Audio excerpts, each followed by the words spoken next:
Assalamu alaikum, everyone. Welcome to Mathematics with Shahab Yaqub. So now we are doing the second stream of S2, and we covered few topics earlier. The topics that we covered earlier, they were Poisson, and the next one was linear combination, and the third one was sampling and estimation. So these three were covered in the first stream. And now today in the second stream, we are covering hypothesis test and the next one, that is CRV. So these are the five major topics of S2. So now let me just break this thing over here. And let me just add few pages over here. So now that is the syllabus, and we have this thing, which is CRV. That's the PDF for the crash course. And then there is hypothesis test. Okay. And let me add one thing over here. That was about the S2 life. Okay, that's over here. And let's get started with CRV. Now, CRV, it stands for a continuous random variable. And first of all, there is an analysis between the two of them. What is the difference between DRV that you have studied in S1 and CRV that you have studied in S2? So the word D stands for continuous, stands for discrete, my bad. And this is related with counting. C stands for continuous, and it's related with measurement. So when we were dealing with DRV, we were creating a probability distribution table based upon some basic probability, combination, permutation, sample space, counting principle. For example, such a table was created. The sum of probabilities should always add up to 1. And then these were the formulas: expectation of x, that is sigma xp. So x is the value multiplying with probability added up. Expectation of x squared, that is x squared into p. Now, when we are talking about this thing, CRV, continuous random variable, we are talking about measurement. So it's no more a table, it's a probability distribution or a probability density function. You can use both the terminology. A function will be given, and this function is valid for an interval a and b. By default, these two values are inclusive, 0 otherwise.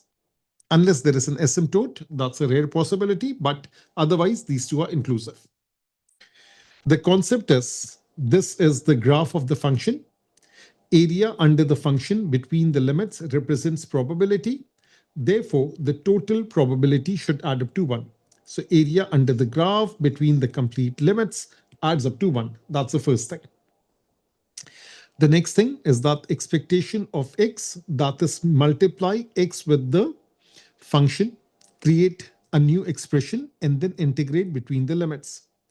Similarly, when we talk about expectation of x square, so now x square will multiply with the function. Over here, x was multiplying with the function. Over here, x square is multiplying with the function.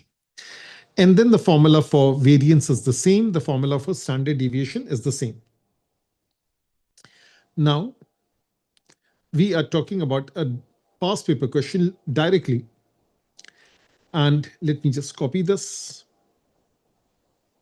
And the session, some people are asking, is the session, how long will the session be? The session will be around 2 hours, 2.5 hours. I think that will be more than enough to go in a very, very gradual manner.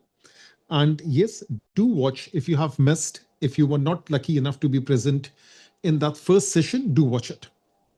It says the time t minutes taken by people to complete a test has a probability density function given by f of t. The variable is t.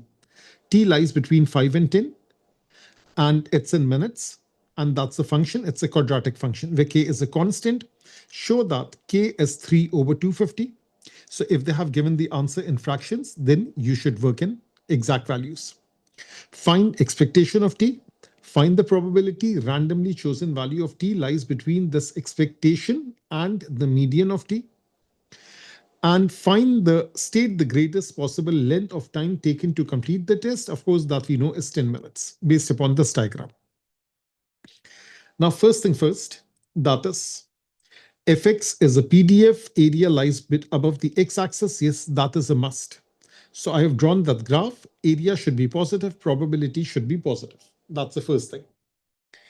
Then function of t is this thing, factorized form of quadratic equation. So what I've done is that I have taken t common out, and if they ask me to sketch it, I can, but the sketch will be made from 0 till 10. But the function is not from 0 till 10, it's from 5 till 10. So I'll just draw that portion of the graph. Area under the graph represents probability. So let's integrate the function between the limits. Yes, you should know your pure maths, whether it's P1, whether it's P3, and S1. So these three things are assumed for S2. Integrate between the limits and first simplify as much as possible. And then plug in the upper limit, plug in the lower limit. I won't emphasize much on it because that's common sense. That's part of pure maths. And you can work in fractions. You have to work in fractions, but with or without the calculator, that's your prerogative. That's your choice. So what I do is this thing. I pick the integer with the integer. I pick the integer with the integer. I pick the fraction with the fraction. This minus and this minus makes it positive. So that is like this, that is like this. And that's how we evaluate and we get this answer. The next one, find expectation of t. So for expectation of t, there is a t over here. It's multiplying with this function, create a new function. That function, integrate it. Then plug in the limits, look at the working. Just very carefully look at the working, the detail that I have put in. And that is required by the examiner. So it's not like that I'm just making you work. I have to show you this. Don't depend on the mark scheme only. Don't depend on the working of the mark scheme. Yes, you're most likely to check the answers from the mark scheme. You should check. But the working, the one that I'm showing right now, that is what is required by the examiner. That is what will earn you your A. So now over here, this is this thing. And let me just put a thing over here. That is a star or something so that I can recognize it. So the first thing that I should write down, the pointers that I need. That is, hold for a second. Okay. So now the very important thing that you need to take care of is that first thing, show all working, whether it's plugging in the limits, whether it's doing middle term factorization, whether it's about solving a pair of simultaneous equation, middle term factorization, taking common, using quadratic formula. And this is the show all working. That means the basic working. Let me add another thing over here.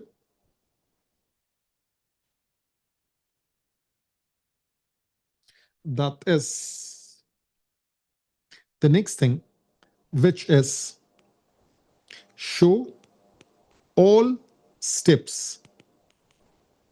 That means if we are doing a CRV, then show all the steps. Whether we are doing a hypothesis, which we will soon see, there are some major steps that needs to be taken. For example, if we are doing Poisson distribution, so describe the distribution. If we are doing a linear combination, so write x follows a normal distribution such, and y follows a normal distribution such and such. Therefore, x plus y follows a normal distribution such, comma, such. So show all the steps. Show all the steps in a logical manner. And the third thing that you will see, that is when we are talking about some theory, something in terms of reasoning and things like that. So let me just change the color. And the third thing that is necessary is that reasonings should be in the context of the question. Whether we are talking about sampling, yes, there is reasoning. Whether we are talking about confidence interval, that is related with estimation.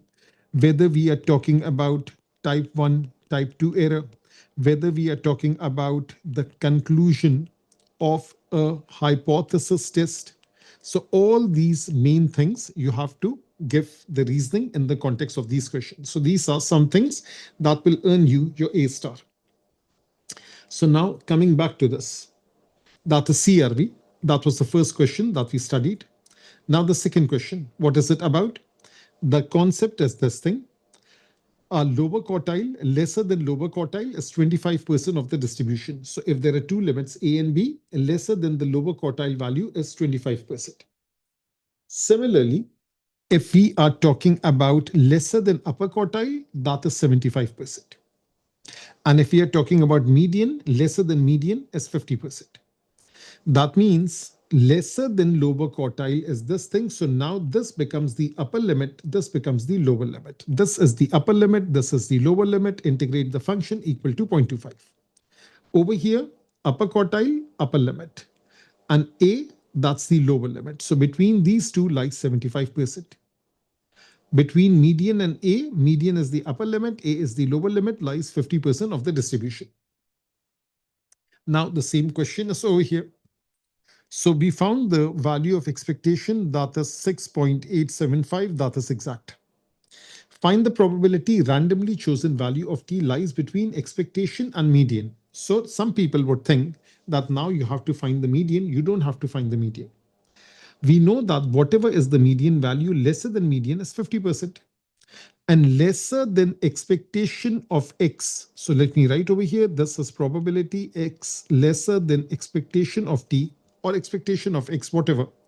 That is 6.875. So now 6.875, that is the upper limit, and the lower limit is 5. That was given over here. Integrate, simplify, plug in the values, you get 0.5361. Now over here, lesser than 6.875 is 53.61%. Lesser than m is 50%. The difference between the two, that is 3.61% or 3.61 over 100 or 0.0361. That's the answer. That is the first question that I have done. Now, a similar question, this time a usage of indices is there. Have a good look for yourself.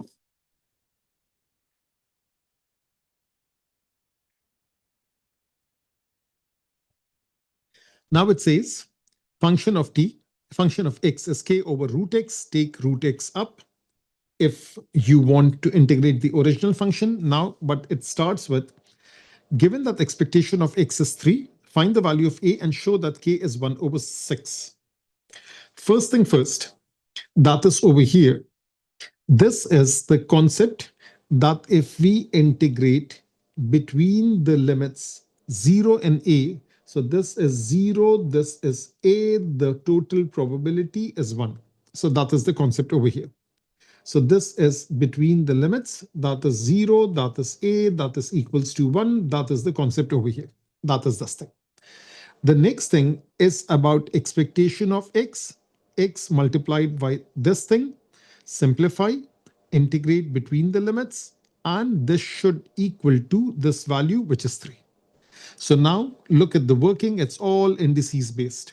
Nothing special, P1 level. But yes, people do get stuck in this one. Simplify as much as possible. So now over here, usually we take common, but I have cancelled A. The reason why I've cancelled A is that because it was giving me 0, which of course is not the case. 0 is the initial value. So that is why in such a scenario, you can cancel it out. Okay. Now over here, I'll find the median of X. So probability X less than M is 50%. M is the upper limit. Integrate, plug in the upper limit. You get this thing and you get an exact answer. That is 9/4. That brings me to another thing, which over here is this thing about the exact values, about all these things. Yes, I've emphasized it before, but it's worth emphasizing right now also. That is this concept. That is for, that is exact form wherever, whenever is possible, whether it's in the form of fractions, whether it's square root, whether it's in terms of pi, whether it's in terms of e, whether it's in terms of ln, and non-exact answers, that should be work in at least 4 SF so that the final answer is given to 3 SF. Okay, so that is something important. So now over here, let's look at this thing. This involves ln. Have a good look. It says fx is kx minus 1. So originally it was k over x. Where k is a constant, show that k is 1 over ln 3. Show that the expectation is this. Given that the median of x is this, find the probability x lies between these two values. We have this thing. That is 1 over ax plus b dx. That's 1 over a ln ax plus b. Some rules of logs will also be applicable. Now, I would like you to have a good look at this.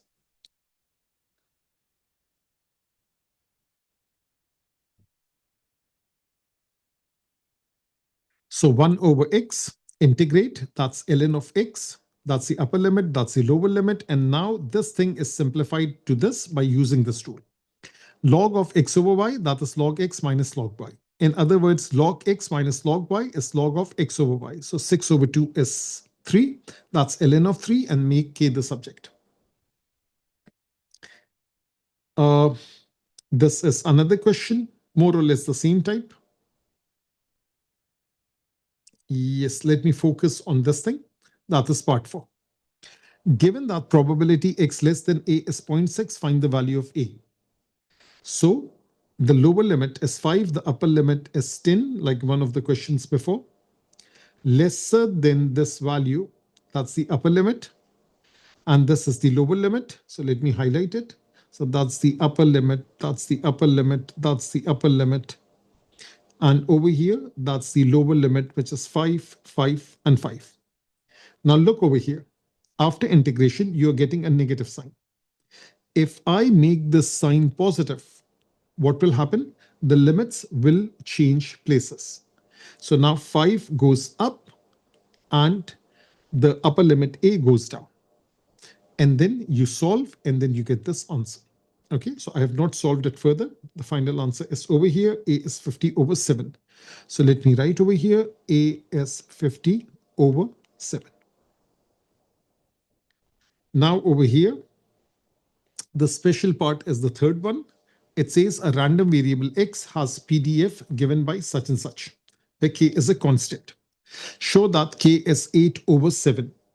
So that thing is nothing special. Find expectation of x, nothing special. Now over here, 3 values of x are chosen at random. So 3 values of x are chosen at random. Find the probability one of these values is lesser than 1.5. And the other 2 values are greater than 1.5 for 5 marks. So first of all, lesser than 1.5. 1.5 is the upper limit, 1 is the lower limit. And this is the answer, 0.698 or 44 over 63. This is CRV with binomial because more than one observation is taken. Got the idea? So now we would say the number of trials is 3. Probability of success is 44 over 63. Or probability of failure is 19 over 63. Number of trials is 3. So one of them, that success is this thing. 3C1, success raised to power of 1, failure raised to power of 2. So 3C1, this is success raised to power of 1, and this is failure raised to power of 2. You evaluate, you get this answer. Let's move on. Something like this. Now it says the time X hours taken by a large number of runners to complete a race is modeled by the PDF given by K over this thing. Of course, you have to take it up and then use chain rule of integration. It lies between 0 and A. X is ours. Always have a look at that, where K and A are constants. Show that K is A plus 1 over A. So first, based upon this principle, plug in the lower limit, upper limit, integrate the function, equal it to 1. K is on the outside, x plus 1 raised to power of negative 2, increase the power by 1, divide by the new power. Don't forget to divide by coefficient of x. So let me label this thing. That is the lower limit, that is the lower limit, that is the lower limit, that becomes the upper limit. This is the upper limit, that becomes the lower limit because of the negative sign. And what else is there? There is a negative that became a plus. That's why the flipping occurs. And over here, what else? The coefficient of x is 1, this is 1. These are the main things. And the rest of the working you can see for yourself. So now this is the working, keeps on going. And then it's going like this. So K is A plus 1 over A. So that's the value of K. K plus 1, A plus 1 over A, that is K. Now the next thing, it says state what the constant A represents in this context. So A is technically the number of hours, that is the greatest value, that is the time taken to complete the race. Now it says 3/4 of the runners take half an hour or less to complete the race. Find the value of A. Now this statement over here, what does it mean? 3/4 of the runners take less than half an hour to complete the race. In other words, they have not asked this, but let me ask you people, this half over here, that is the upper quartile. Because this 3/4 over here, that is 75%. So we know that any value, if this is 0 and A, this is 0, this is A. So therefore, this half value over here, lesser than this is 75%. Therefore, that is the upper quartile. Find the value of A, nothing special. Integrate the function, plug in the value of K, which I will do later. It's not necessary to stuff everything in the beginning. Just take it easy.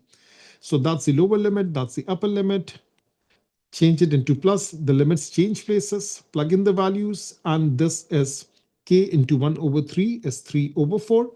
Therefore, K is 9 over 4. But wait a minute, what is K equals to? A plus A over A plus 1. Simplify and you get the value of A as 0.8. So now this thing was done. Yes, let's focus on such questions. Let me just first copy it. Now it's graph based. That's where most people get stuck. So now have a good look at this question. A very simple question for only 2 marks. It's all depends on the concept of symmetry. So remember that in CRV, there are certain things which are symmetrical. And let me just copy this thing.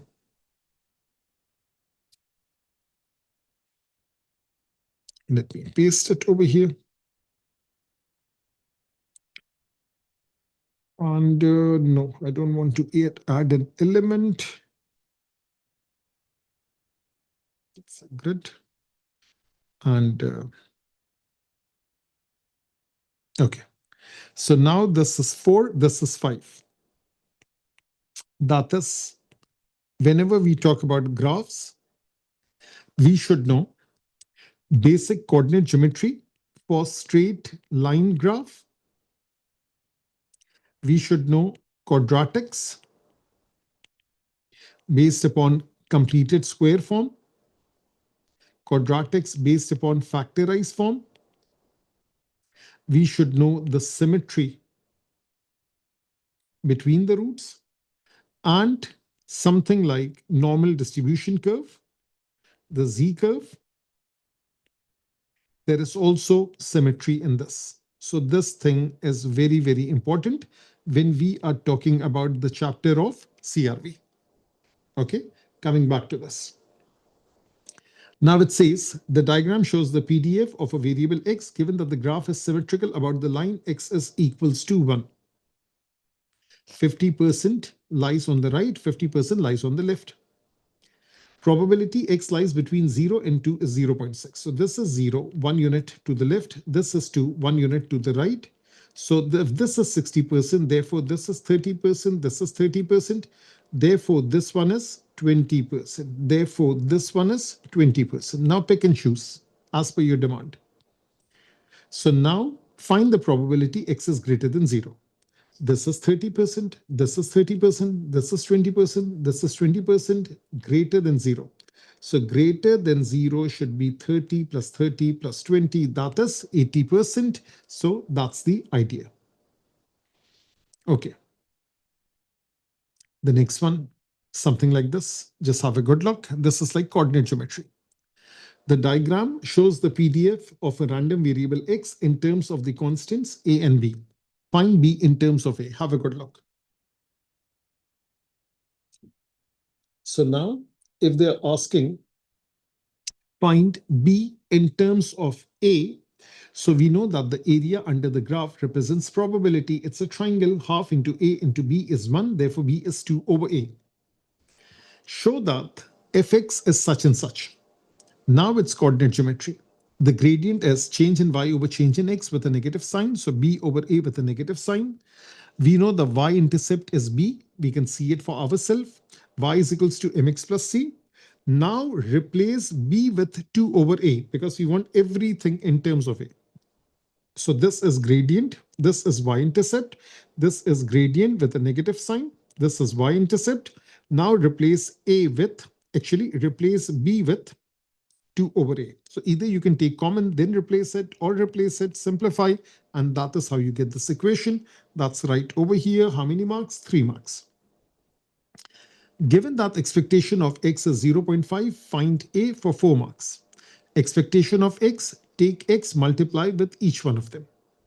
First multiply, so now the variables will multiply, the constants will remain as it is. This was just a constant, so x is over there. So now focus on this. What is happening? That we have this thing. Let me just change the color over here.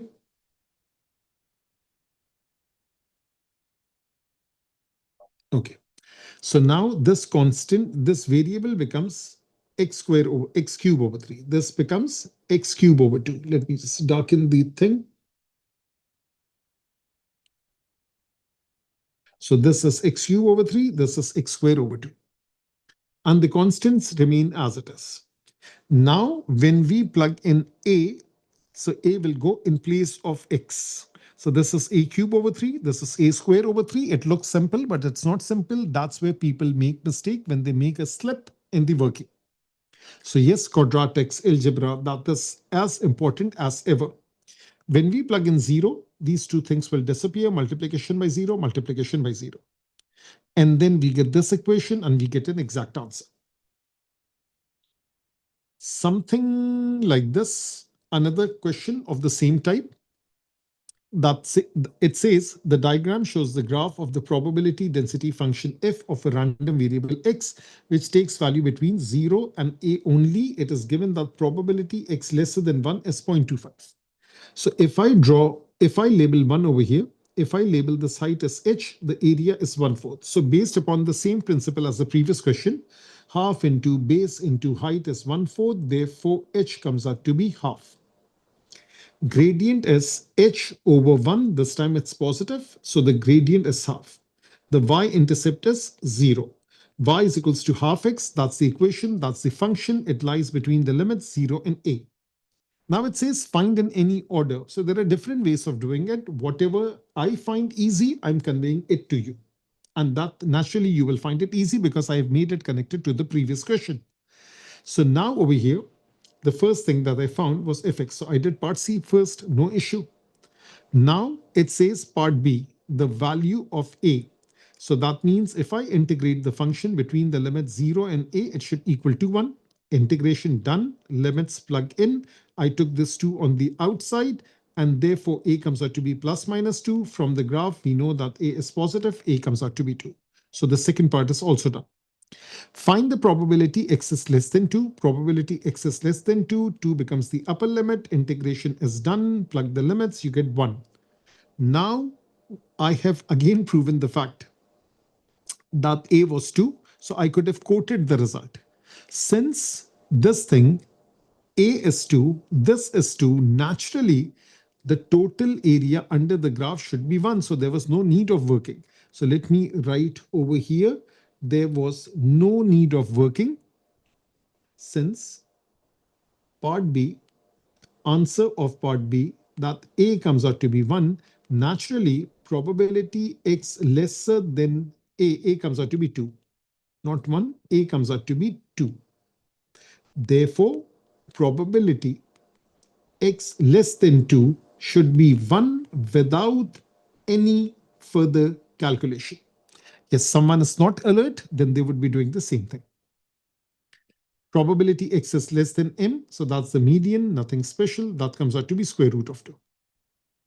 Yes, another important question over here. Let me copy this.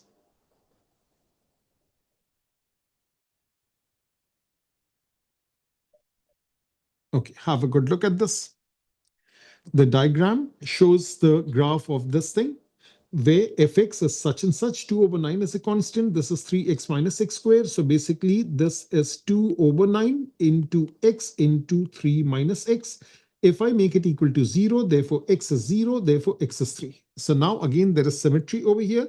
So therefore, this area to the right of turning point, this area to the left of turning point will have, the areas will be equal. That's why it's symmetrical. So therefore, x coordinate of the turning point is halfway between the roots.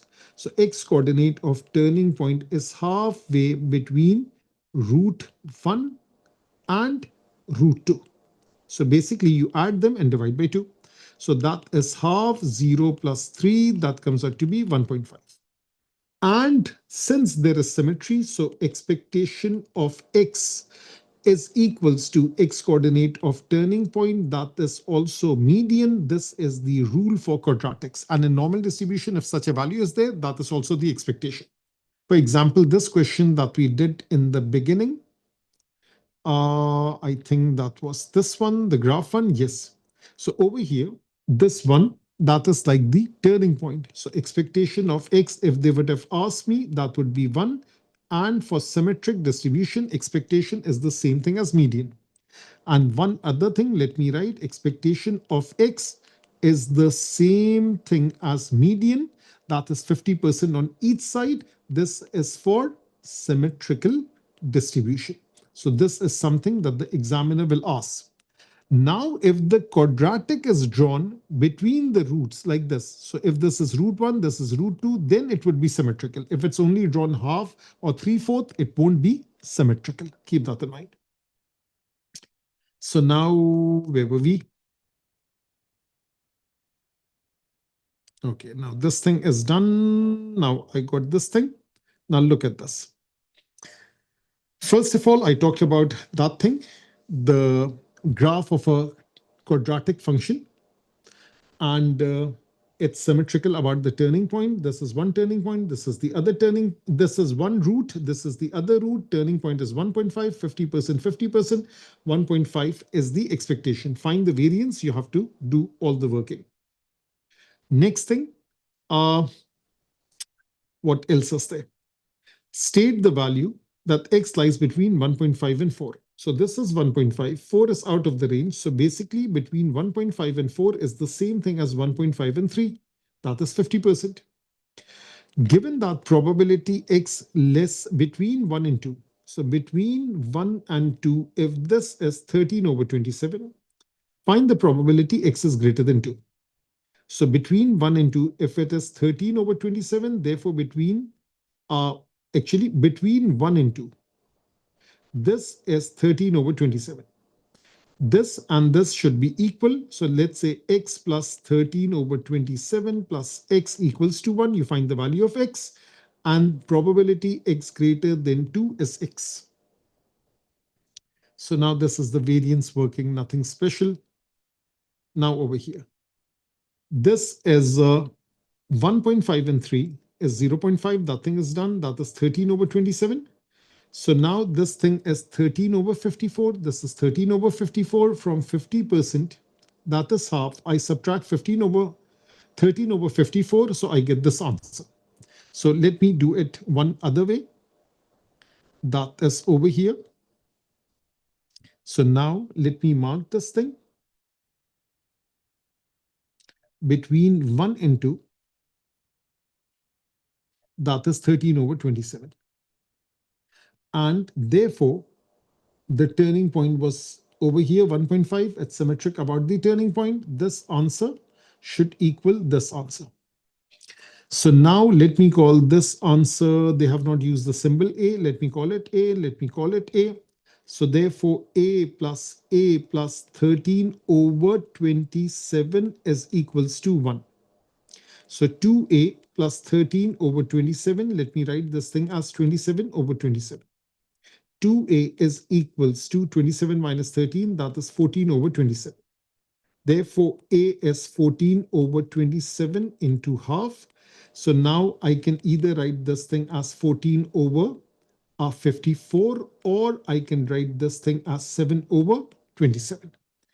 So 27 double is 54. Yes. So over here, that is the answer. They're asking these values are given, and then they are asking greater than 2. So greater than 2 is this thing, 14 over 54 or 7 over 27. So different ways of getting the same result. Something like this, a random variable W has the PDF given by G of W is AW. W lies between 0 and B. 0 otherwise, A and B are constants. Given that the median of W is 2, find A and B.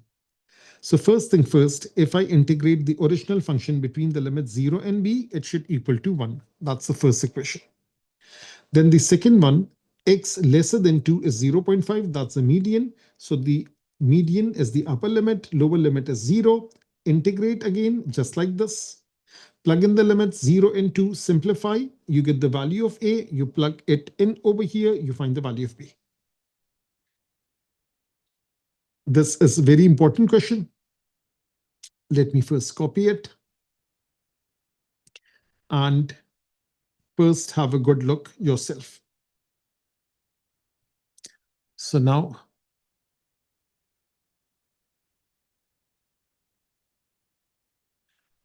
it's conceptual question.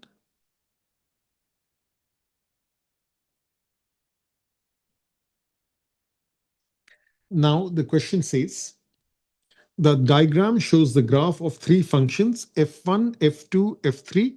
The function f1 is a PDF, state the value of k.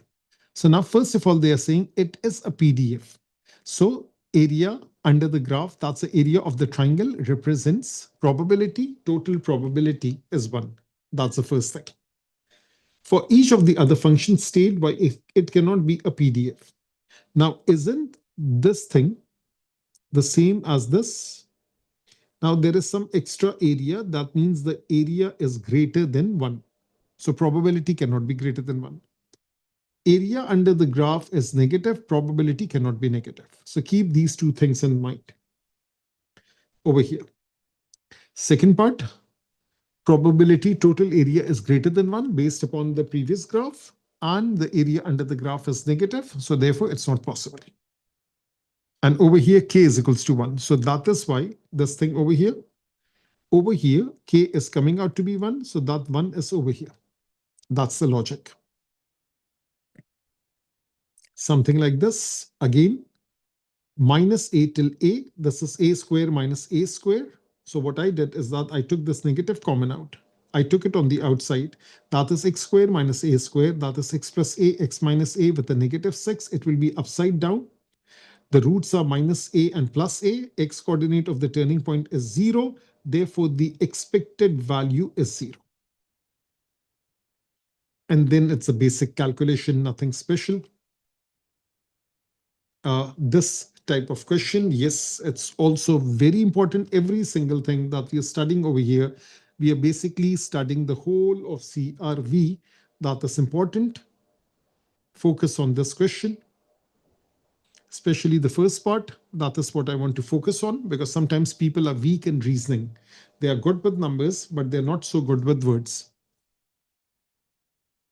Let me drink some water. In the meanwhile, you can think about it.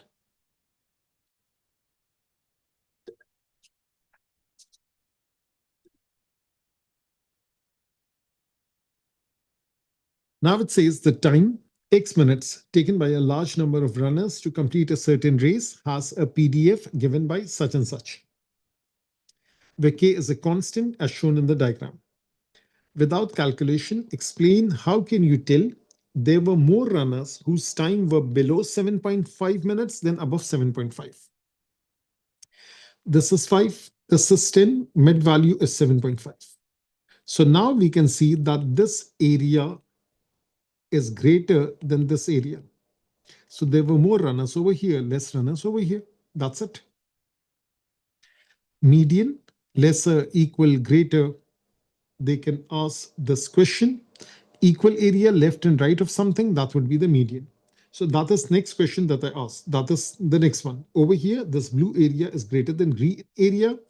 Probability of blue is greater than probability of green. More runners with timings below 7.5. Now I have asked a separate question. Is the median lesser than 7.5, equal to 7.5, or greater than 7.5? What is the reason? Now, if these two areas were equal, for example, if the graph was like this, let's say between 0 and 10, so we know that the median would be 5. If the graph was between 5 and 10 and equal areas, so median would be 7.5. But whatever the equal area, since there were more in it, so that means if I go to the left, then this area will be reduced. So therefore, median is lesser than 7.5 because there should be equal area to the left and right of median. So median has to be lesser than 7.5. That is the special thing over here. Again, the line of symmetry, state the value of X. The same thing is over here. And over here, this one I want to focus on. That is a question with trigonometry in it. So now it says a random variable X has the PDF given by such and such, root 2 cos X. X lies between 0 and pi by 4. So first of all, they are asking what? Find the probability X is greater than pi over 6. Integrate the function between the limits. Lower limit is pi by 6, upper limit is pi by 4. Cosine after integration becomes positive sine. Pi by 4, sine of pi by 4, root 2 over 2. That's a rationalized form. Sine of pi by 6 is half. I can take this 2 common out and root 2 minus 1. And I can leave the answer as it is. I can leave the answer in decimals, then take care of accuracy. Probability X lesser than M is 0.5. So integrate the function. Upper limit is M, lower limit is 0. Naturally, calculator has to be in the radian mode. Okay. So calculator has to be in the radian mode. And I'm just looking for one thing that this be lighter? Okay, that's too light. Okay, so now over here, our sine of M is equals to 1 over 2 into root 2, sine inverse of this, work in 4 SF, final answer 3 SF. M comes out to be this thing. And then the expectation of X. Now this is integration by parts. So X into cos X, that is integration by parts. This is U, this is du, this is dv, this is v. Whatever you take as u, differentiate. Whatever you take as dv, integrate. Follow the formula u v minus integral v du. So inshallah ta'ala, instead we will also be having 2 classes of P3 live stream, like we had 2 classes of S2. And I think the dates, I will announce it soon. Most likely it would be 11th and 12th or 12th and 13th, something like that. So now the integration is done. U v minus integral v du. Integral of sine is negative cos. This negative makes it positive. Once everything is done, then plug in the limits. So have a good look at how I have plugged in the limits, how I have taken common, how to simplify surds and everything. I can leave the answer as it is. I can leave the answer in decimals because no clear-cut instruction was given. This is also there. This is also there. This is called uniform distribution. When a line is parallel to x-axis, that is uniform distribution. And this is 0, this is a. So if they would be asking for expectation, that would be a over 2. Area is probability, Ka is 1, K is 1 over A, express K in terms of A. What is the equation? Y is equals to K, therefore Y is equals to 1 over A. Given that variance of X is 3, find A. So we know that expectation is halfway in between the two. Variance of X is 3 and expectation of X is A over 2. Therefore, expectation of X square is this. So I made expectation of X square the subject. I have to find A. Expectation of X square, that is take X square, multiply with fx. So now this is 1 over A, take the 1 over A on the outside, integrate, plug in the limits. The limits are 0 and A. And I think I've already plugged in the limits, my bad. So that thing is already done. So therefore, this is the upper limit A that goes over here. This is the lower limit 0 that goes over here. Simplifies, we get this thing. That equals to this. And there are two values, negative, positive. We accept the positive value. Something, now this kind of thing is done. This is more or less the same type that we have seen. Okay, now let me focus on this one. So now let me just copy this first. Actually, it's already copied here. So just have a good look and then I'll explain it.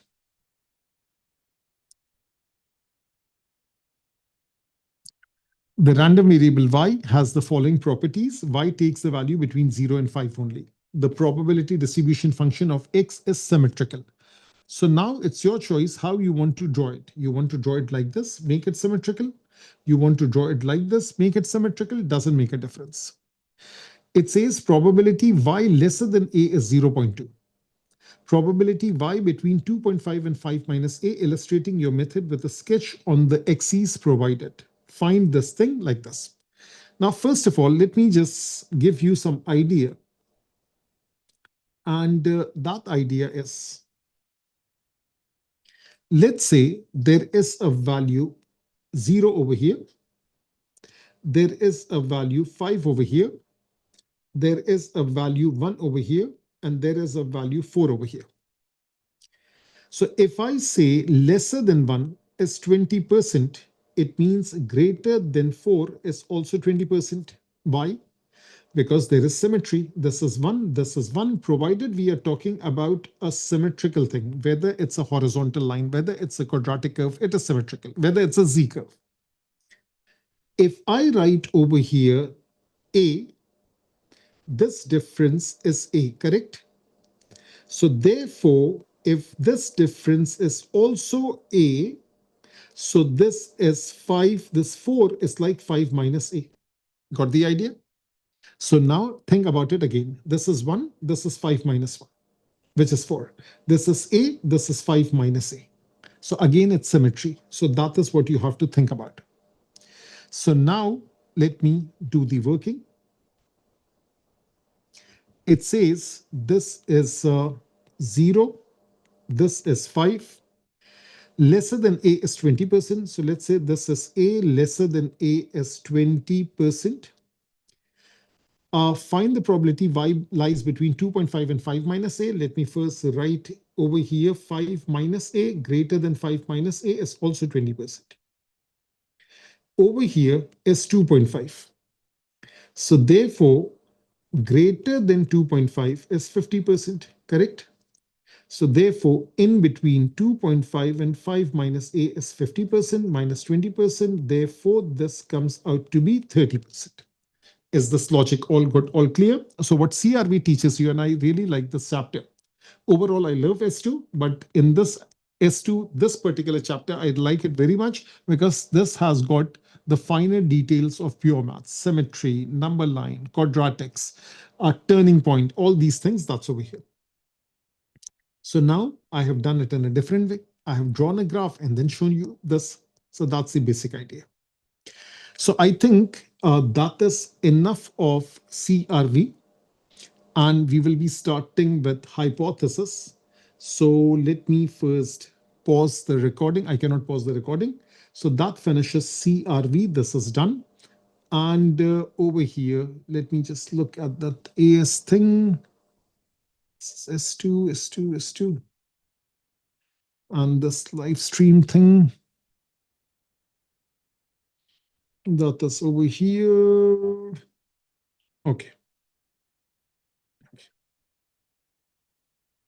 So now let's take a break. And then, inshallah ta'ala, we will be starting with hypothesis. Let's meet in like 10, 12 minutes. Okay. So now there is a break. CRV is done. This is 9:52. Let's meet at 10:05 p.m. We will resume. Okay. Take care, everyone. Inshallah, meeting soon.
Shwelaji, welcome back.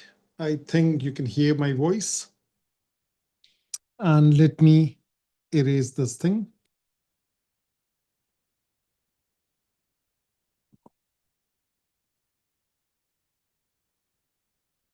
Okay. So now, people, we are starting with hypothesis, the final topic of S2, the climax of S2. So now the thing is, let me write over here. So when we talk about S2, so 2 out of 7 questions. So this is the 6th concept that we are writing. 2 out of 7 questions in the S2 paper, they belong to hypothesis test, and related to it is called type 1 and type 2 errors. So this chapter, hypothesis, this is related with binomial and normal approx to binomial. This is related with Poisson and normal approx to Poisson. This is related with normal distribution. This is related with CLT. So there are 6 things that it's related with. 1, 2, 3, 4, 5, and 6. So 1, 2, 3, 4, 5, 6, that is about hypothesis test. But when we are talking about type 1, type 2 error, the approximation is not there. So it could be 1, the binomial. It could be 3, the Poisson. It could be 5, the normal thing. It could be 6, the CLT. So 4 things are there in type 1, type 2 errors. So now, when we talk about this thing, the hypothesis test. So let's get started with the basic idea of normal distribution. Now, upper tail 10%, that means the value of 10% to the extreme right, left should be 90%, 90% to the left. From the table, the Z value is coming out to be 1.28. And naturally, the Z value is positive. If it's the upper tail 5%, so 95% to the left, the Z value is this. Similarly, lower tail, let's take 2.5% over here.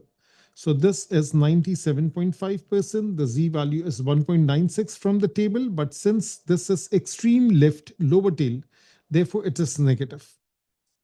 Let's say lower tail 1%. That means on the right is 99%. Z value is 2.326 and the Z value is negative. So upper tail, Z value is positive. Lower tail, Z value is negative. Now let's focus on both the tails, the upper and the lower tail. So let's say if I take 10% and if I divide it equally, that is 95%, 5% on the left, 5% on the right. So therefore, all the way to the left of this value is 95%. That is 1.645. So this is positive, this is negative, 1.645. If I take 5% divided equally, that's 2.5% at each end. So left of this value is 97.5%, and the Z values are plus minus 1.96, and so on. 2% divided equally, 1% divided equally, and so on. What is the meaning of the word hypothesis? A theory which is assumed to be true unless proven otherwise. So now, whatever is the status quo that there is, whatever is happening at the moment, things as it is, that is the H naught, that is the null hypothesis. And the alternative hypothesis is someone is suspicious, someone wants to reject a claim. So things like that, that is the alternative hypothesis. In terms of inequality, it could be lesser or greater or not equal to. So since we are starting with normal distribution, mu equals to a value, whether it's normal distribution or CLT. And H1 alternative could be, they could consider that the mean is actually higher. The mean is actually lower. The mean is change. So that's a two-tailed test. The knowledge of sampling is used. X bar follows a normal distribution mu comma sigma square over n. Expectation of X bar is mu. Variance of X bar is sigma square over n. Z value X bar minus mu sigma square over n, the whole thing under root, which can be separately written as this. The rule is that is in a one tail test, whether it's an upper tail test or it's a lower tail test. The rule is if Z value lies inside critical region or rejection region, then reject H naught. So if it lies over here, reject H naught. If it lies over here, reject H naught.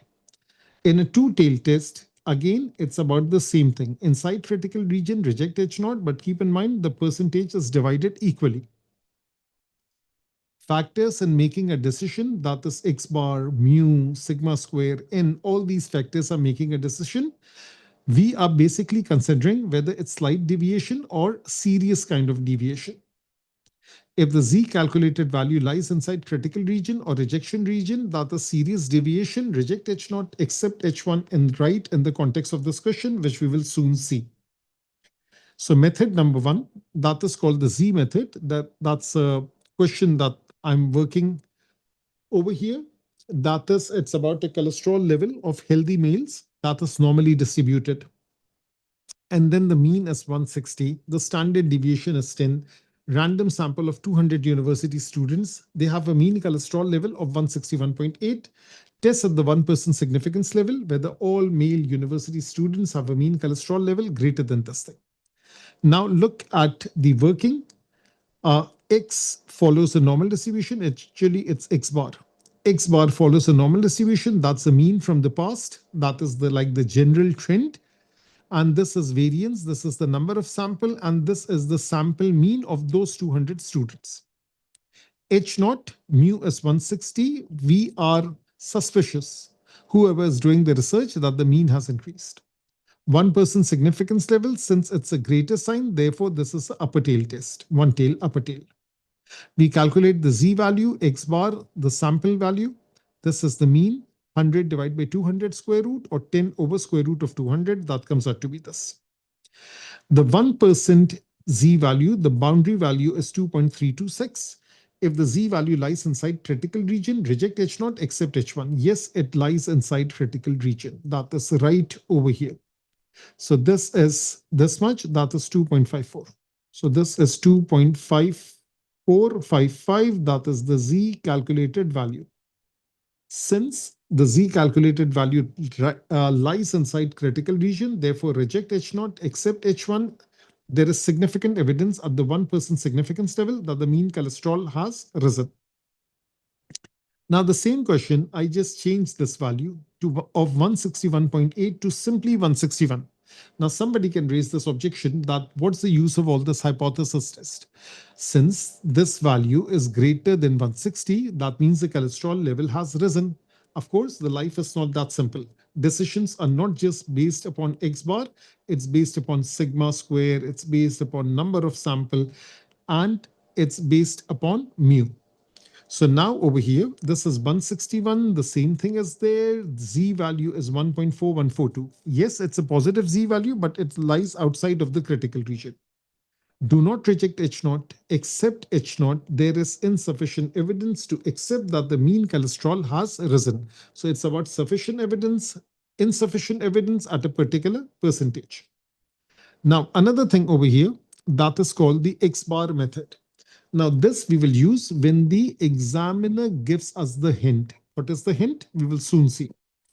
So now over here, I need to find the boundary condition, the value at which the boundary starts. So now the boundary starts at a particular value based upon the Z value. Now look over here. What have I done? Look at it carefully.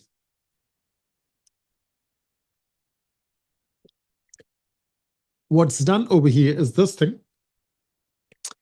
In the Z curve, this is 0, this is 160, this is 2.326, this is X bar 1%, and naturally, this is also 1%.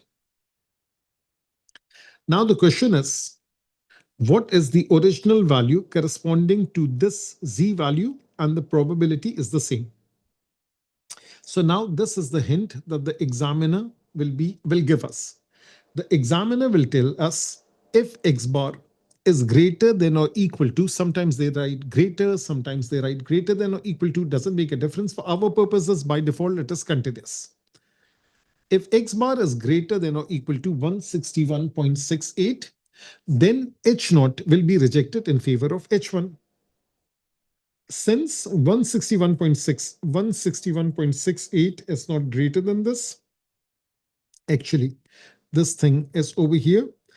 161.8 is greater than this value, which is 161.68.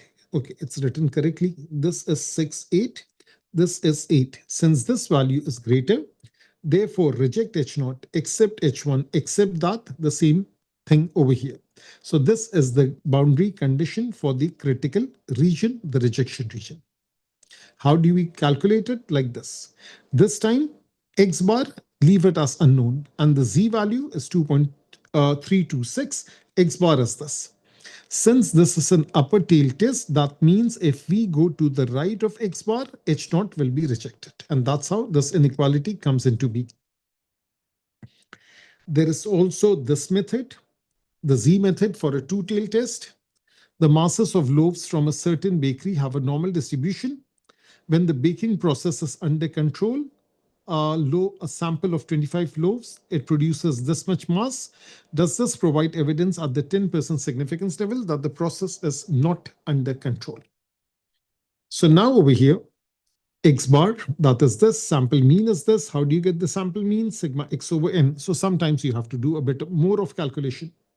Mu is 508, mu is not equal to 508. Why? Because we are not sure whether the bread or loaves of bread that is produced, is it heavier than usual or lighter than usual? So now when this is the thing, when it's not clear cut increase or decrease, therefore it's a two-tail test. Increase, upper tail, decrease, lower tail, unsure, undecided, uncertain, that's a two-tail test. 10% significance level, it divides equally. Z value, negative 1.622. So now, since the Z value lies outside of critical region, do not reject, accept H0. There is significant evidence to say process is under control, or insignificant evidence to say that the process is not under control. Yes, we know that within these conditions, it's under control. So therefore, significant evidence that it's under control. If you want to write about not under control, we cannot say that we have insignificant evidence. Similarly, the same question is done in this manner, in which 1.645, negative 1.645, this is A, this is B. I want to find the boundary condition. So if I find this boundary condition, that is X bar minus mu sigma over root n is Z, I'm calling it A. So A comes out to be approximately 514. So this is like 6 units to the right. Based upon symmetry, this is like 6 units to the left. So this is 513.92. This is 502.08.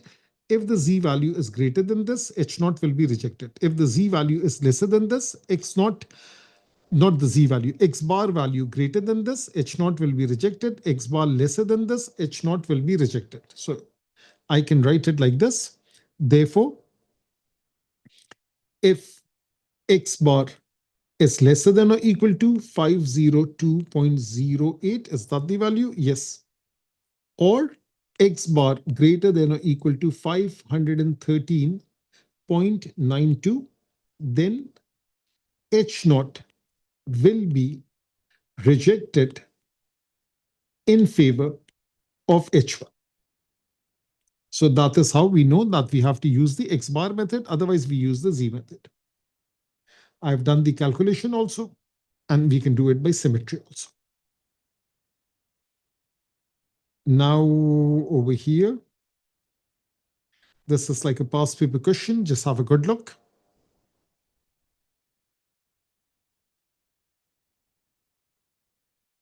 Now it says an architect wishes to investigate whether the building in a certain city are higher on average than buildings in other cities. So higher, increase.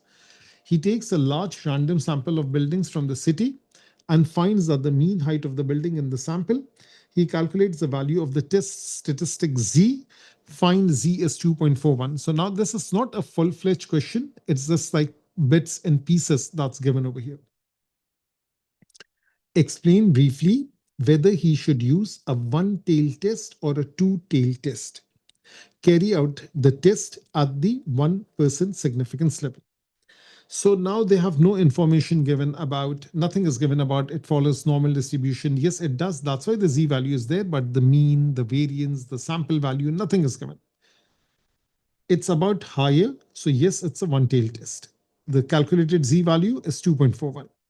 1%, 2.326. Z value lies inside critical region. Reject H0, accept H1. There is sufficient evidence at the 1% significance level. So mention the significance level also, that building in a particular city is higher than average. That is the wording that they have used. So now let's move on. And again, I'm using the Z method to create another method that is called the p-value method. The cholesterol level of healthy males under the age of 21 is normally distributed with mean 160, standard deviation 10. A random sample of 200 university students, all male, had a mean cholesterol level. It's the same question as before. And let me just mark this. Test at the 1% significance level whether the mean cholesterol level is greater than 160. So now look over here. This thing is the same thing as before. This is the same thing as before. Z value is the same thing as before. Now, from here, I'm going to this method. Since this is greater, let me calculate probability of X bar in this direction. So Z is greater than 2.546. This value is giving me this value. So 2.546, this is greater. Rule number 2, 1 minus probability of this value from the table, that comes out to be this much. I multiply it with 100 to calculate into percentage, that's 0.54%. Now the rule is, the deeper you go inside the critical region, probability decreases. So this probability is lesser than 1%. Reject H0 and then write in your own words and in the context of this question, what is the conclusion? We already know the conclusion. So now over here, I have written it somewhere over here. That is the rule that we are following. One tail test, if the probability value is lesser than the significance level, make sure both are in percentage, then reject H0. And in a two tail test, since the probability is divided, the significance level is divided. So if the p-value is lesser than half the significance level, reject H0. So now binomial cannot be done by Z method, cannot be done by X bar method. So the only option left is the p-value method. And when the Z value is inside critical region, area under the graph decreases, probability decreases. This thing is done. Let's look at this question. It says a train company claims that 92% of the trains on a particular line arrive on time. That is the status quo. That is the normal probability of success. Sanjeev suspects that the true percentage is lesser. It's a lower tail test. He chooses a random sample of 20 trains on this line and finds that exactly 16 of them arrive on time, making an assumption that should be stated. Test at the 5% significance level whether Sanjeev's suspicion is justified. Now, first thing, it's a binomial probability distribution. You have to write it. It's no more X bar. It's a simple X. Sample value by default is considered to be inclusive. Probability of success is 92%. Alternative is lesser, lower tail test. So now we have to calculate probability in that direction. So lesser than or equal to 16, which is too much to calculate. 16, 15, 14, all the way till 0. What's the shortcut? Calculate the probability for 17, 18, 19, and 20, and then add it up. So now over here, this is 20C17, 20C18, 20C19, 20C20. For each one, write the probability. So 1 minus this first probability and the second probability and the third probability and the fourth probability. So write all of these out in 4 significant figures. After subtraction, you get some answer 4SF. and then convert it into 3SF. So that's the thing. Well, right now, even if you write it as work in 3SF and so on, that won't make a difference because this is for comparison purposes. But the general rule should naturally be followed. The probability value is not lesser than 5%. Do not reject H naught, accept H naught insufficient evidence to support Sanjeev's suspicion. So now over here, look at this. They have shown the working. And what else is there? Compare with this, no evidence that the percentage is lesser than 92%. Just ignore all these things. It's just a normal thing that you need to do. Something like this. The proportion of people having a particular medical condition is 1 in 100,000. A random sample of 2,500 people is obtained. State with a justification, a suitable approximating distribution. So originally, this is binomial. This is N, this is P, expectation of NP, that is this much. Justify, since N is greater than 50, NP is lesser than 5. Now it follows a Poisson distribution.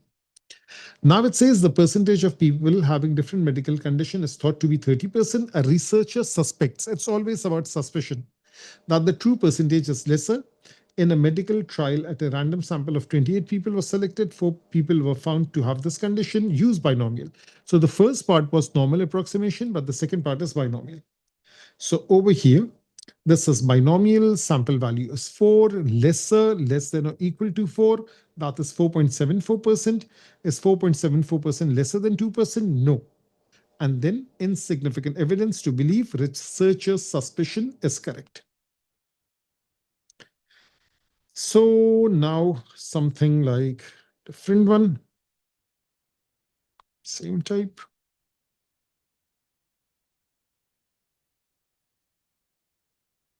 Something normal approximation. X follows a binomial distribution n comma p. We know that expectation of x is np, variance of x is npq. That is the condition, that is the justification for it to become normal. Don't forget continuity correction. In CLT, there was no continuity correction, but now there is. We have to use the p-value method. We can also use the z method. But this is a simple x. It's not that x bar thing. This is simple x. This is not a sampling distribution scenario. So now over here, in a game, a ball is thrown, lands in one of the 4 slots labeled A, B, C, and D. Raju wishes to test whether the probability that the ball will land in slot A is 1/4. State a suitable null and alternative hypothesis. The ball is thrown 100 times. It lands in slot A 15 times. Use the suitable approximating distribution. Carry out the test at the 5% significance level. Now, first thing, it's binomial. Sample value 15 is inclusive. NP, NQ both greater than 5. That is NP, that is NQ both greater than 5. So therefore, it becomes a normal distribution. H0, H1, you can still write in terms of the original distribution, which is binomial. So therefore, this is 1/4 and not equal to 1/4. Because he is unsure whether this is 1/4. He is not sure whether it's greater or lesser. So therefore, it's a two-tailed test. Now in two-tailed test, the rule is if the sample value is lesser than expectation of X, focus on the lower tail. If the sample value is greater than expectation of X, focus on the upper tail. That is the rule that we follow. Since the sample value is lesser than the expectation, that is why we are going in this direction. We will do the continuating correction based upon the inclusive inequality. The z value, we will just stop over here. We were working as if to find the probability, but we will stop over here. That is the continuity correction thing. That is the 1% split. And then this z value lies outside of critical region. Therefore, do not reject H0, accept H0, no evidence to accept Raju's suspicion. Okay, so now this thing is done.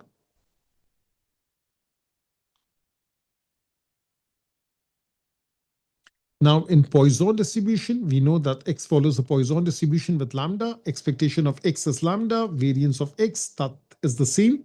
That's the formula. We have already gone over it. Expectation of X is lambda, variance of X is lambda. If lambda is greater than 15, then the mean and variance are both equal to lambda. Don't forget continuity correction. Remember, this is not a sampling distribution scenario. Now, let's focus on this thing. Now it says, after some changes, the airline wishes to test whether the mean number of passengers per day who fail to arrive for this flight has decreased. So it's a lower tail test. And 5 randomly chosen day. Per day, the mean is 1.6. 5 into 1.6 is 8. That's why we have 8 over here. Decrease, it's lesser. 2.5% significance level, lower tail test. So now probability x is less than or equal to 2. This percentage is this much. Is this value lesser than 2.5%? Yes. Therefore, reject H0, accept H1. There is enough evidence, significant evidence to accept that the number of passengers have decreased. Evidence that mean number of passengers failing to arrive has decreased.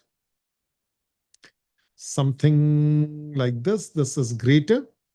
It says the local council claims that the average number of accidents per year on a particular road is 0.8. Jane claims that the true average is greater than 0.8. So now she looks at the records for a random sample of 3 recent years. So this 0.8 is per year. So 3 into 0.8 is 2.4. And finds that the total number of accidents during those 3 years was 5. You can never change the sample value. You have to change the mean accordingly to the time or space interval. Assume that the number of accidents per year follow a Poisson distribution, null and alternative, 5% level.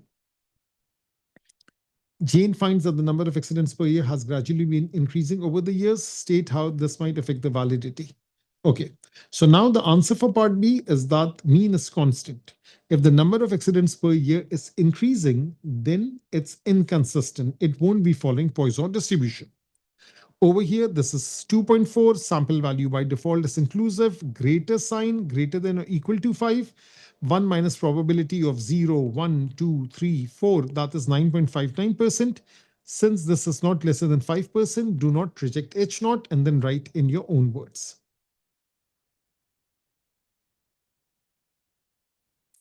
This one is normal approximation to Poisson. So it says at a factory A, the mean number of accidents per year is 32. At factory B, the record of the number of accidents before 2018 have been lost, but the number of accidents during the year 2018 was 21. So now factory A is like a standard, and factory B, the sample value in 2018 was 21. It is known that the number of accidents per year can be well modeled by a Poisson. Use an approximating distribution test at the 2% significance level, whether the mean number of accidents at factory B is less than at factory A. Factory B is less than factory A, so factory A is the standard. Lambda is 32. Lambda is 32. Greater than 15, it becomes normal distribution, 32, 32. Sample value 21 is inclusive. Now they're asking for decrease. It's a lower tail test. So let me write over here. That's a lower tail, one tail test. Now lesser than or equal to 21, the lower bound 20.5, upper bound 21.5. By default, this is inclusive. So we will choose 21.5. The corresponding Z value is negative 1.856. The Z value for 2% is basically for 98%, that is 2.054. Z calculated lies outside of critical region. Do not reject H0, accept H0, insufficient evidence that the number of accidents in B is lesser than A. Okay. Let me move ahead. Yeah. So now hypothesis is done. Now we are moving to errors. So now hypothesis is done. And now it's about errors. Now type errors. Okay. So now the errors thing, it's very, very theoretical. Look at this table over here. First, recall from your memory what you have learned so far.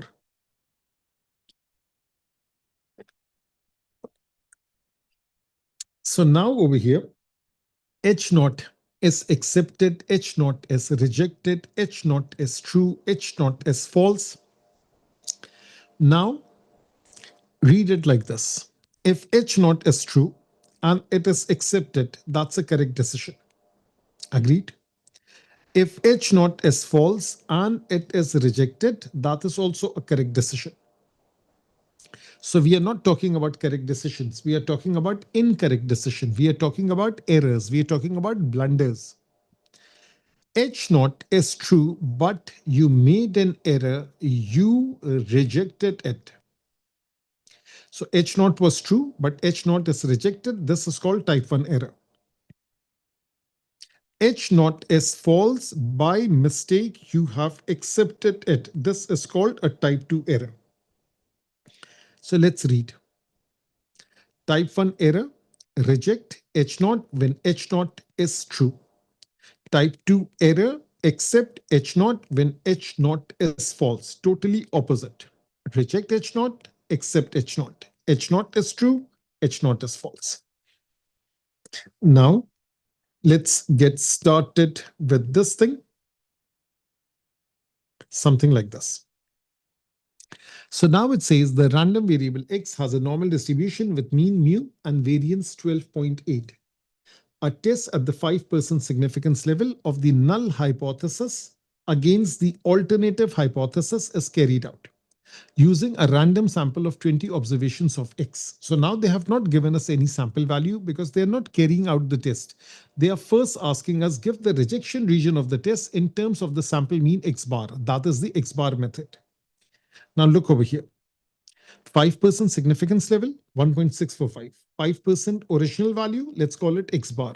0 is the standardized mean. 5 is the original mean. So use the formula x bar minus mu sigma square over n under root, that's in the denominator, equals to z. X bar comes out to be 6.316. Since this is an upper tail test, so we would say that if x bar is greater than or equal to 6.316, H naught will be rejected in favor of H1. That's the rejection region. So now let me do one thing. Let me twist the question and let me write it this way. H naught will be rejected in favor of H1 if X bar is greater than or equal to 6.316. Find the significance level of the test. Of course, you know the answer will come out to be 5%. But yes, I can twist it this way. So I'll write it like this. X bar follows a normal distribution. X bar greater than 6.316. I'll standardize. I'll get the Z value is 1.645 and this is 5%. Now here is the real claim. That is, rejection region has everything to do with significance level. Reject H naught when H naught is true. So discovery, probability of type 1 error is the significance level of the hypothesis test that is for normal distribution or CLT for that matter. So type 1 error, that's the rejection region using the given value of mu. Type 2 error, that is the acceptance region, a new value of mu will be provided. If it's binomial, a new value of probability will be provided. If it's Poisson, a new value of lambda will be provided. Okay, now it says the rejection region is there. So now they're talking about type 2 error. Probability of type 2, given that the hash, the bar in the middle, that means given that. So we have already seen that in S1. So probability of type 2 given mu is 7. So now type 2 is acceptance region. We will flip the inequality. We will calculate the probability, but with a new value of lambda, which is 7. And then we get this answer. So now let me work this out. Another basic question. That's a nice one. It says in a quality control check, 5 randomly selected packs of butter were weighed. The masses of all packs of butter may be assumed to have a normal distribution with mean mu and standard deviation 2.7. A test of the null hypothesis against the alternative hypothesis is carried out at the alpha percent significance level. So now this is a two-tail test. It is decided to accept the null hypothesis if the sample mean lies between 245 and 249 gram. So this is the acceptance region. Accept null hypothesis if it lies between 245 and 249 gram. That is the acceptance region. So therefore, this is the rejection region. Therefore, this is the rejection region. Therefore, two rejection region means it's a two-tail test. Find the value of alpha. Let's first do it. So X bar follows a normal distribution such and such. Acceptance region is this. Rejection region is this. So now let me calculate this probability and I'll double it because that would be alpha over 2%. So now this probability comes out to be 4.89, double it, 9.78%. That is the probability of type 1 error. That's the probability, that's the rejection region of the test. Probability of type 2, given that mu is 250, that lies between these two values. So over here, this is 250. They will be using it as mu instead of the original value. And then we find this answer, 0.1974, round off 0.197. Okay. Something like this. It says in the past, A has found that the mean time for his journey to work is 35.2 minutes. He tries a different route to work, hoping that this will reduce his journey time. A decides to take a random sample of 25.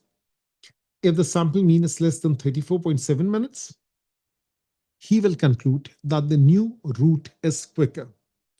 Assume that for the new route, the journey time has a normal distribution with standard deviation 5.6. So now this orange line, if the sample mean is lesser than 34.7, he will conclude new route is quicker. That is basically the concept of the rejection region, and it has to do something with the type 1 error. So new route is quicker. That means the journey time is lesser. So policy statement for critical region, rejection region, type 1, whatever is there, that is the critical rejection. Flip it, that's for type 2. So find the probability of type 1 error. Probability of type 1 error, that is X bar lesser than 34.7, and that's the answer. That is the first thing. And then for probability of type 2, we have to use this new value of mu, and we will flip the inequality. So type 1, rejection region. Type 2, acceptance region. Now over here, it says that the type 2, I have not calculated it as such. So type 1 is there. No, they're not asking for type 2. They are simply asking this thing. The sample mean is 34.5. Explain briefly why it is impossible for him to make a type 2 error. So this is 34.7. Lesser than this is rejection region. Greater than this is acceptance region. So over here, the value is 34.5. Where does it lie? So 34.5 lies in rejection region. Type 1 error can occur because it lies in rejection region. Therefore, type 2 is not possible because the value lies in critical region and not in acceptance region.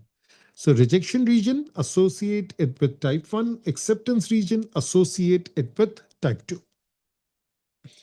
That is the basic idea.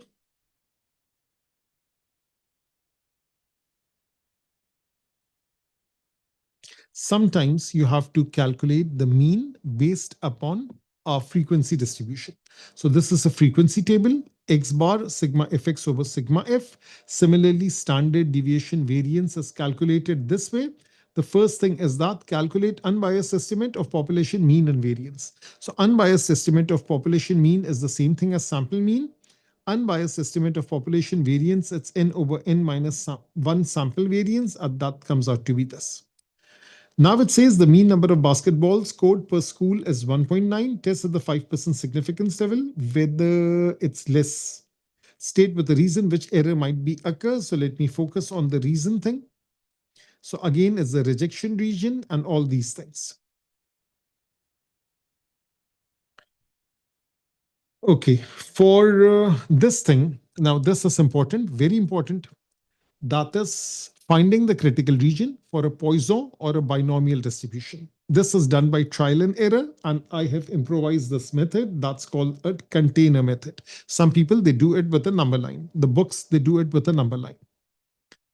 Now it says the number of sightings for a golden eagle at a certain location has a Poisson distribution with mean 2.5 per week. Drilling for oil is started nearby. A naturalist wishes to test at the 5% significance level whether there are fewer sightings because of the oil drilling. He notes that during the following 3 weeks, there are 2 sightings. So for first of all, this is 2.5 per week. Multiply it with 3, that is 7.5. That is the lambda. And he is suspicious that the number of sightings has decreased. Now they're not asking us to carry out the test. They are first asking us find the critical region for the test and carry out the test. So this is Poisson and it's a lower tail test. So it's Poisson and lower tail test. What we do is that we start off with the smallest discrete value, which is 0. We calculate the probability and convert it into percentage. Why percentage? So that comparison becomes easier. Let's calculate probability x is equals to 1, that is this much. Let's calculate probability x is equals to 2, that is this much. Let's calculate probability x is equals to 3, that is this much. So I've just randomly calculated 4 values, and keep in mind it's 5% significance level. So this is 0.055, this is 0.415, this is 1.55, and suddenly it got bigger. So now start inserting, pouring in the probabilities in this container. Whatever is the significance level, that is called the nominal significance level, that goes in the container. If I plug in probability x is equals to 0, there was a lot of space in the container. If I plug in probability x is equals to 1, these two is like 0.5%. If I plug in this, that is like 2%. Still 3% is left. But if I plug in 3.89, no more space is left. It would spill out. So whatever is inside the container, those x values make up the rejection region. And the sum of these probabilities, that's the probability of type 1 error. So probability of type 1 in binomial, in Poisson, that's the true significance level. And that's for binomial and Poisson. Probability of rejection region is probability of x less than or equal to 2. That's probability of 0, probability of 1, probability of 2, that is 2.03%. And now you will carry out the test. If the sample value lies in the critical region, which is the case over here, therefore reject H0, accept H1, and then inverts. Sufficient evidence at the 5% significance level to accept the naturalist claim. Now over here, let me choose another question.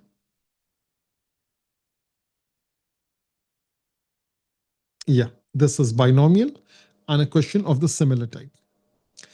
It says Jacques is a chef. He claims that 90% of his customers are satisfied with his cooking. Mary suspects that the true percentage is lower than 90%. She asks a random sample of 15 of the chef's customers whether they are satisfied. She then performs a hypothesis test. Alternative is lesser. She decides to reject the null hypothesis if fewer than 12 customers are satisfied. So lesser than 12, which becomes lesser than or equal to 11, that is the critical region. So this is the critical region, reject H0. In the context, explain what is meant by type 1 error. I'll just do it shortly. Find the probability of type 1 error. So this is n, this is probability of success, probability x less than or equal to 11, 1 minus probability x is greater than or equal to 12, calculate, write it, calculate, write it, write it, write it, add it up, and then subtract from 1. That is the answer. Explain in the context of this question what is meant by type 1 error. Type 1 error, reject H0 when H0 is true. Probability of success is 0.90. That is the reality. That is true. The wrong perception is we are accepting H1. We are accepting that the probability has decreased. Even though the probability that the customers are satisfied is 90%, Mary is wrongly concluding that it has decreased. From the examiner's perspective, concluding that probability has decreased when in reality it has not. So you can write in any which way. But it has to be in the context of the question, and it has to be based upon sufficient evidence, insufficient evidence, something like that. So conclude that 90% satisfied when this is not true.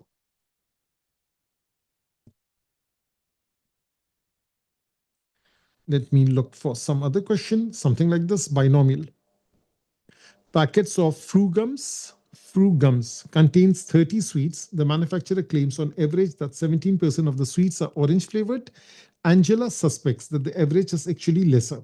In order to test the manufacturer's claim, she buys a packet of Frugums. If there are fewer than 3 orange flavored, she will conclude that the claim is false. So the claim is 17% are orange flavored. And this is the policy statement. If X is less than 3 or less than or equal to 2, reject H naught. This is the rejection region. This is the critical region. State appropriate null and alternative hypothesis. Explain what is meant by type 1 error in this situation. Calculate the probability of type 1 error.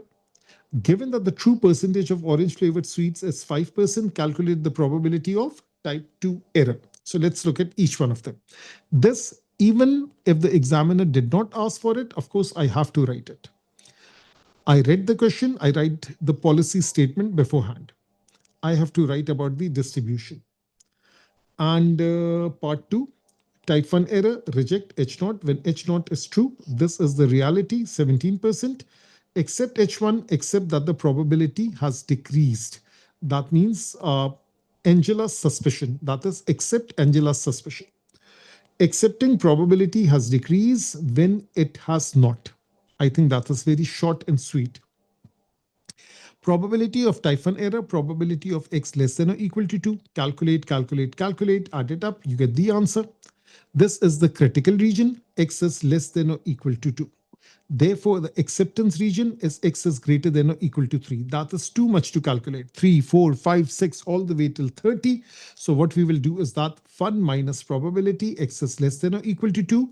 Now look at the percentages, look at the probabilities, they have changed. So of course, you cannot take this answer and subtract from 1 because this answer will be different. Yes, the working is the same in the sense that less than or equal to 2, but with new percentages and then subtract from 1. This is a rejection region. This is acceptance region. Be very careful with that. So now let me just double check. Something like this, a very famous question. This is like a critical region for an upper tail test for binomial. So now it says in a research lab where plants are studied, the probability of a certain type of plant surviving was 0.35. The lab manager changed the growing conditions and requested a random sample of 8 plants to be taken. The technician, so there is a manager and a technician falls under his category. And in his department, he took all the 8 plants from the front row. He was lazy. Explain what was wrong with the technician sample. It's a biased sample. It's not random. Other rows were not considered. A suitable sample of 8 plants was taken. 4 of these plants survived. State whether the manager's test is one tail or two tail. When it's about survival, he wants the probability of survival to increase. So it's an upper tail test. Also state null and alternative hypothesis done. Using a 5% significance level, find the critical region and carry out the test. Again, that trial and error method, whenever they ask for the critical region first. So now in binomial, we start from 8, then we go till 7, then we go till 6, then we go till 5. We calculate the probability and write it as percentages and start filling it up. So we start with 8, we start with 7. The probability of this container is how much? 5%. So this is a 5% significance level container. Got the idea? So now when I plug in the values for Z, for 8, for 7, for 6, so this is like 2.6, 2.7%. If I plug in this value, it won't fit in. So therefore, 6, 7, 8, that means greater than or equal to 6, that is the critical region. If at least 6 plants survive, except that the plant survival rate has increased, that's the critical region. Probability of type 1 is whatever is inside the container greater than or equal to 6. So this is the red one over here. So that is 0.0225. That is in percentage. That is the blue one, 0.33456. The third one is the green one. And all together, this adds up to this much percentage or this much decimals. That's the probability of type 1 error. Now it says carry out the test. So now the critical region starts from 6. The sample value is 4. 4 does not lie in critical region. Do not reject H naught. Accept H naught. There is insufficient evidence to accept that the survival rate has increased. Rejection region greater than or equal to 6. Acceptance region less than or equal to 5. Now let's talk about type 2 error. New probability is given lesser than or equal to 5, 5, 4, 3, 2, 1, 0, or 1 minus probability of greater than or equal to 6. And then we get this answer. In the context of this question, what do we mean by type 2 error? Except H naught when H naught is false. When H naught is false, H1 is true. That means the survival rate has increased. That is the reality. There is a wrong perception, it has not.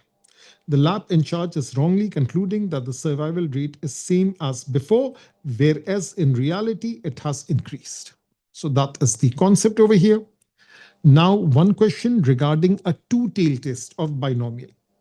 So now to test whether a certain coin is biased or not, it is tossed 10 times. The coin will be considered biased if there are 9 or 10 heads or 9 or 10 tails.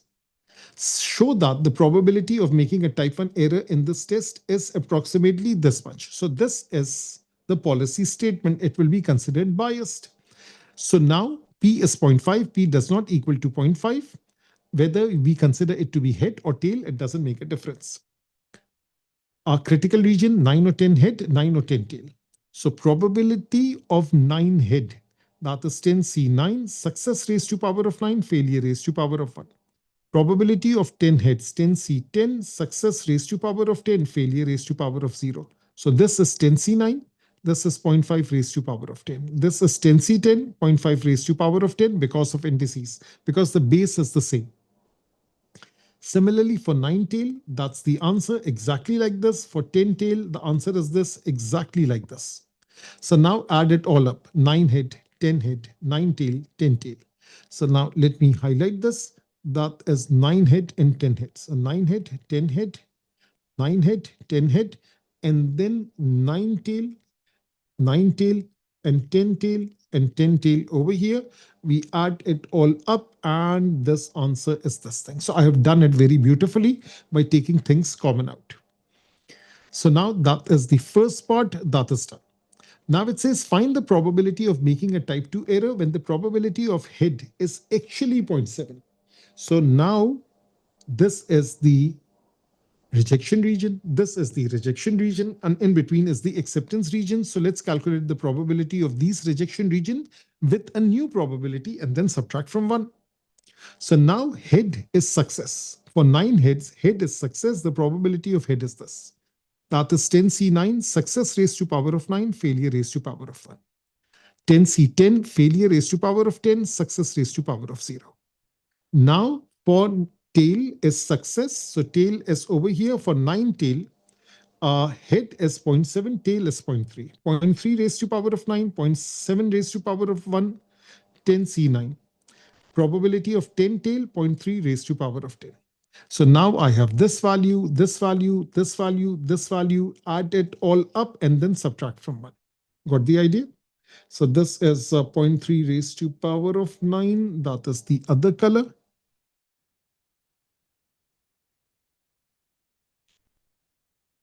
Okay. And let me write over here this purple one. Okay. Purple, purple. This one is green and green. And that's the answer. So now let me go to the examiner report. And I think we have done everything. Let me just read the examiner report a bit.